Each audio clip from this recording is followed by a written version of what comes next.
Well, hello and thank you for joining me for an Alex on Tech and ITY TV video interview. I am joined today by James Mawhinney. He's the founder and CEO of Media.com. Now, Media.com is billed as an online community for people who value trusted content, for anyone who wants to create, share and engage with content on a network that is free from anonymous users, fake profiles and bots. So James, welcome to the program. Thank you for having me, Alex. Nice to meet you. Nice to meet you too, and thank you for taking the time. Now, James, on December 10, yesterday, as we are recording, the Australian federal government set up its social media ban for those under 16 years. But this is also a way for the government to identify users and is also part of the government's push against misinformation, or at least as the government sees misinformation, which may not be the way that we out here see it. Now, I gave an initial brief explanation of Media.com just a moment ago, but what more can you tell us about why Media.com was created and what sparked this idea into life? Sure. Media.com, or the idea for Media.com rather, kicked off in about 2020, 2021. I had decided after a very complex legal battle to jump on social media to take some steps to clear the air on some certain matters. And I found on a certain very well-known social network used by hundreds of millions of people that very quickly that attempt to get some clear air went very south quickly. I was trolled. A fake profile was set up with me with a Donald Trump hat called Donald Mawhinney.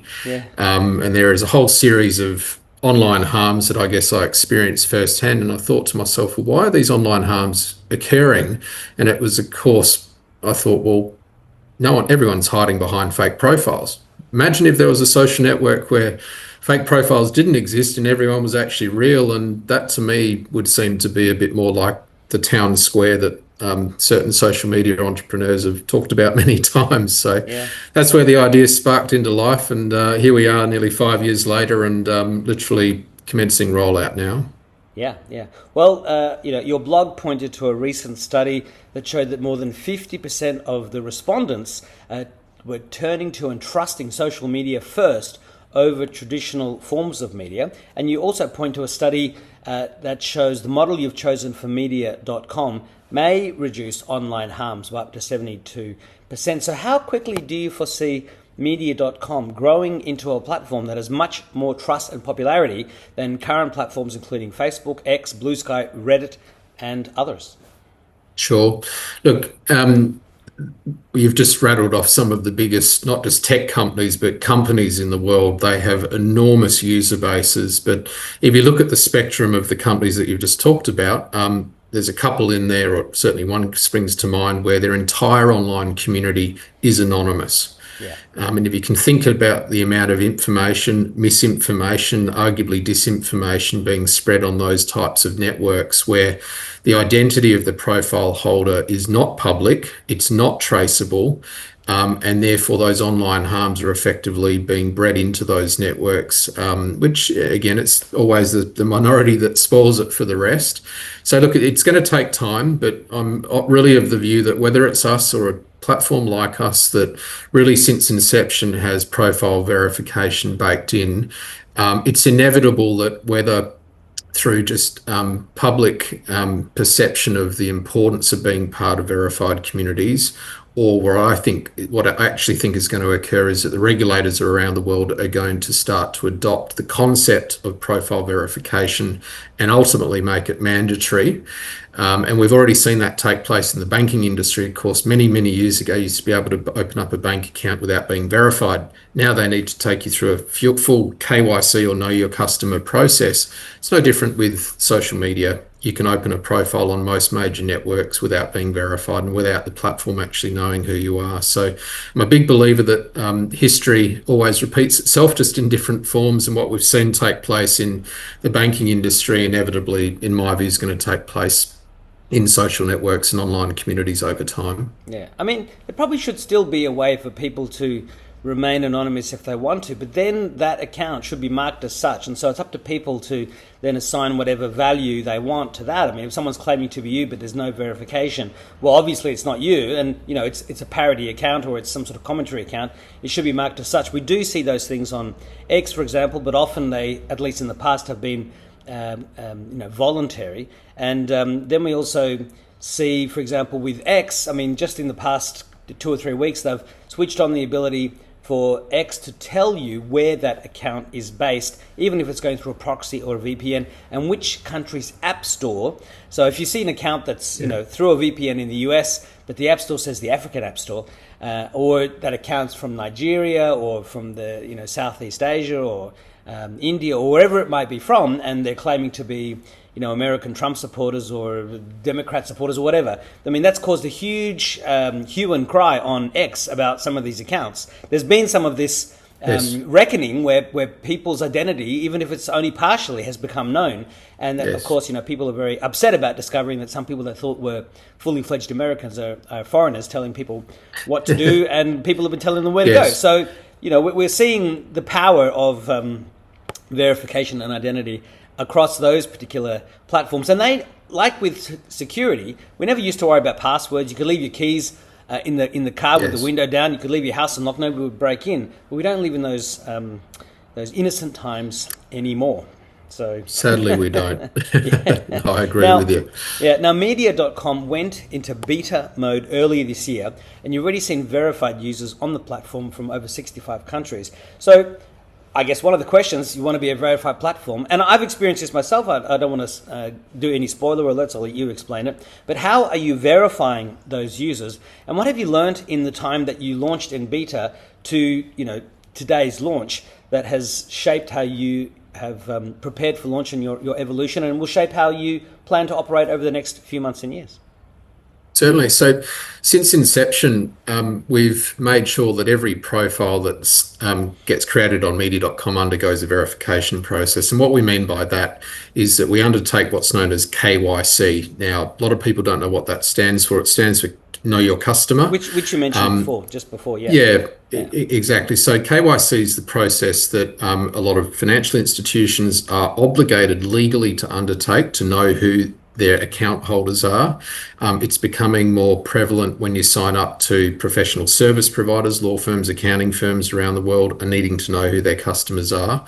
And it's a very simple, fast check that can take place in 2 minutes or less, where our platform confirms your identity against official records. If there's a match, and that includes not just a name match, but also facial recognition match as part of the onboarding process, all again within a couple of minutes, then you're in the gate, so to speak. Yeah, and just on that, I actually used my license. I held it up to the camera I'm talking to you now, held the front, held the back. I looked closer, did a scan of my face, and within, like you said, a couple of minutes, I was verified and ready to go. Great. Anyway, please keep going. Yes. So I think you earlier asked, what have we learnt over this process? Like with every tech platform, many listening to this will be able to attest to this. The onboarding process is absolutely key. If you can't get users through the door and into your platform, then you won't succeed as a technology company. So we have looked at various different ways and tested various different ways of onboarding users, and we believe that we're at a point now where we've managed to get this down to literally only 2 or 3 steps. So it's a very streamlined process, and we've certainly noticed as the user volume has picked up around the world. We've recently picked up a user out of Antarctica, of all places. So it's fascinating in our position, seeing how far reaching the platform already is, and still at a very early stage. Yeah, and as I was just testing, I went through the process myself, and it was very simple, quick and easy. Had no problem. Didn't have to wait for 24 hours for emails to come back. It all just happened almost in the digital blink of an eye. It took a little bit longer, but we're talking minutes, not not said. Hours or seconds. Yeah, that's right. Now, on your media release today, you explained that you've commenced discussions with leading global brands in entertainment and technology and automotive and travel, financial services and telecommunications, as for those companies to be early adopters on the social network. partly because of your brand safety first value proposition and the fact that users are verified. So how are those discussions panning out in a general sense? And have you also been chatting with the e-safety commissioner, in Australia and the equivalent in other parts of the world to align not just with those company values, but with the values of nations as well? Yeah, certainly. So I think whether you're a small brand or a big brand, brand safety has been a big topic, certainly in recent years as online harms have really just gone out of control in some ways. And what we mean by brand safety is that they have large businesses, very well protected brands that they don't want to have sitting next to something that might be really harmful online. And that could be a defamatory post, it could be something to do with some unfortunate atrocity, and to be selling their product or service next door to that doesn't necessarily align to their brand values. So coming up with a solution like media.com really addresses a lot of that, because if you think about the amount of misinformation, disinformation, the online harms, people publishing content behind fake profiles, obviously AI is taking over and enabling users to mass produce content now. It's become more important than ever for big brands to have a location where they can not just be present, but also promote themselves. And so one of our key value propositions for all sorts of businesses is the ability that we can actually deliver not just a profile, but you can advertise on the network and get verified traffic. Given that there's a lot of what's known as click fraud going on in the industry, a lot of fake impressions and fake clicks, and ultimately dud leads that a lot of business owners will have experienced through some of the other networks. We really think that we've got something that's very different. You mentioned, I think, in respect of the e-safety commission. So we have reached out to the e-safety commission and we've received some information with them in terms of obviously making sure that we're compliant with the local social media regulations, which we're comfortable and confident that we are. I think in terms of where media.com sits in respect of the global regulatory environment, my view is that we will always chart our own course, but of course within the relevant regulations in different markets. But of course, given that we are the first social network to mandate profile verification since inception, we're already starting to see that we're getting a fair bit of interest from those because, again, no one's actually adopting this approach. And I think it's inevitable that they're all going to need to do this. Yeah, I mean, to get the blue tick on X or to apply for payouts, which I've never received, I did have to verify myself on X. So you can verify yourself on those other platforms, but it's more of a voluntary thing. It's certainly not mandatory yet. And of course, you've taken the approach where that's how you're starting out of the gate. Now, you did mention AI. So, we've got Elon Musk with Grok now, arguably the biggest AI in the world. And of course, he has the resources to build massive, data centers with 200,000 super performant GPUs, which is beyond most of us. Even if you had to, pay Amazon AWS to use their services, it'd be very expensive. So I'm assuming you're not going to launch out of the gate with any kind of AI platform, at least not yet. So how are you moderating it? Are you moderating it with AI, with humans, with a bit of both? And that's one question that people are going to want to know, because the big contention with some of these other services like X is that or Facebook is that you say something that they personally, the moderator there doesn't like, and you're banned off the platform. You're demonetized and you're kicked off. Yes, so there's a couple of things. So firstly, we're an early stage company, as you can imagine. That said, we do moderate every piece of content that gets published on the network. So, and as the platform scales, we've already identified various tools that we're going to use. Some of those are artificial intelligence based, and over time that will enable us to handle the significant volume of content that we're anticipating receiving coming through the network. Now, all of that said, of course, by checking people at the gate, so to speak, before they enter the community and making sure that we go, tick, yeah, we know who you are. And number two, here's your pass. And therefore, if you're participating in this community, anything you publish has your name attached to it. We're anticipating that the level of content moderation that perhaps some of the other networks have to invest enormous resources in, we're not going to have that same level of resource requirement because we're doing the checks up front, and we've just got a very different online community where people are transparent, and we're just not going to see the same sort of issues that perhaps plague some of the other networks. And I can see that there's obviously a free version of media.com, and there's also a paid version at a modest cost. So what are the differences between those two plans?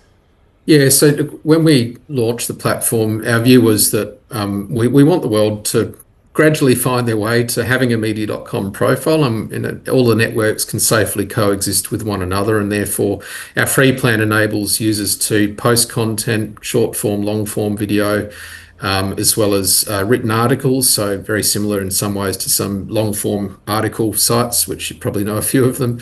And so the premium option, which off the top of my head, I think it was about $6 or $7.99 a month or thereabouts. Paid annually, I think, yeah. Exactly right. So it is a modest cost. We believe that it's important that we want this to be accessible to everyone, and it's really for those that A, want to publish more content more frequently, and B, those that do want to claim their handle. One thing that we do know is that online real estate is very valuable, and to have media.com/your name is something that you can obtain. If you're on the free plan, we automatically add 2 digits to the name, or at least 2 digits to the name.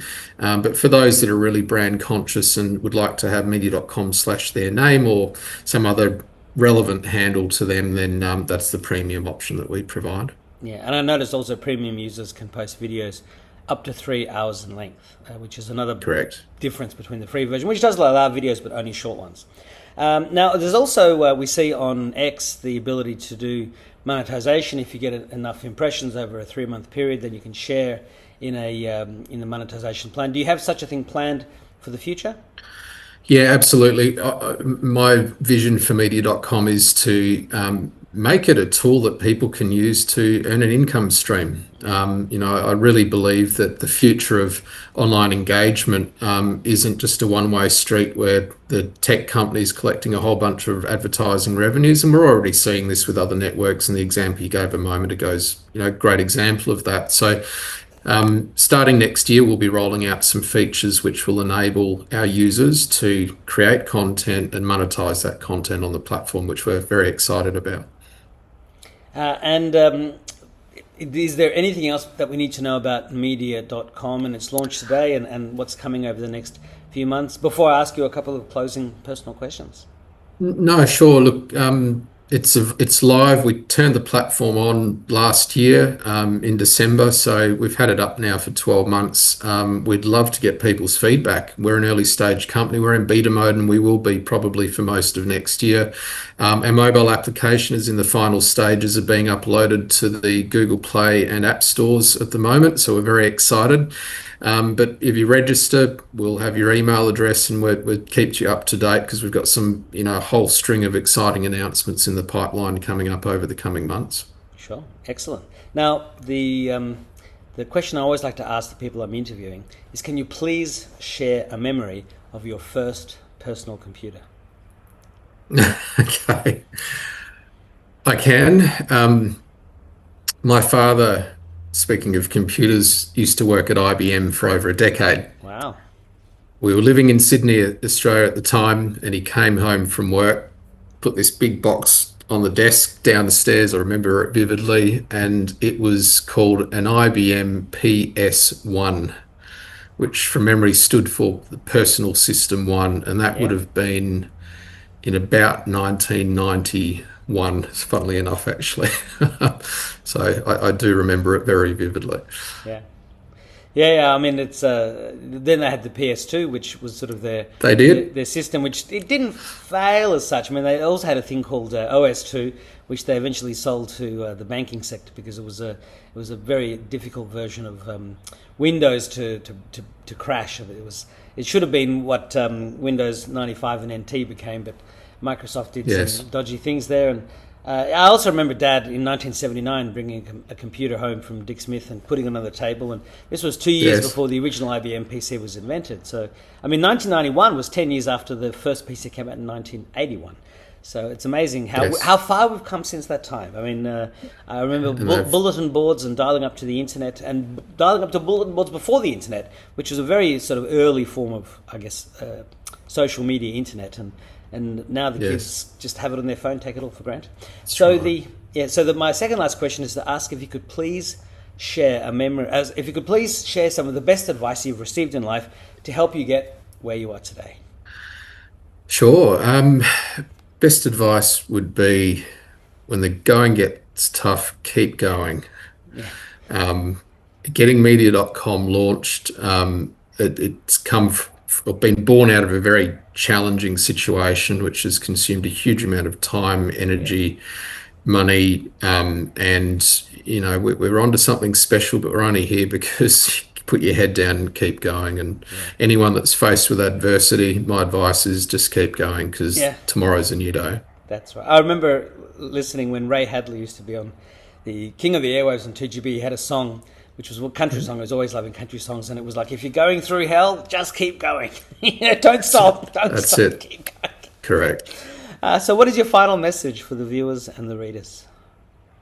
Look, we would love to have you on the network. We're an early company. We'd love to get your feedback, but get in there, claim your handle. I think it's an exciting time, and I'm pretty confident that we're all going to see verification becoming much more part of everyday life over the years to come. So now's a good opportunity to get on the new bandwagon, if I can put it that way.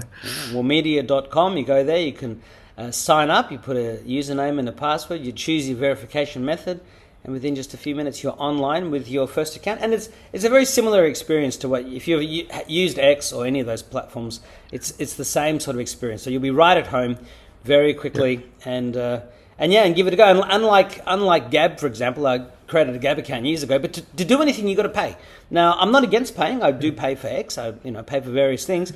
But here you can start off and enjoy a free account and start posting. And if you see the value in it, then obviously it's very easy to upgrade. And there'll be no doubt more things, as you've said, to come in 2026 to entice us to all upgrade. So, James Mawhinney, the founder and CEO of Media.com, thank you so much for your time. Best of luck, and I hope we can speak again in the future. Thank you, Alex. It's been a pleasure. Thank you. Bye-bye.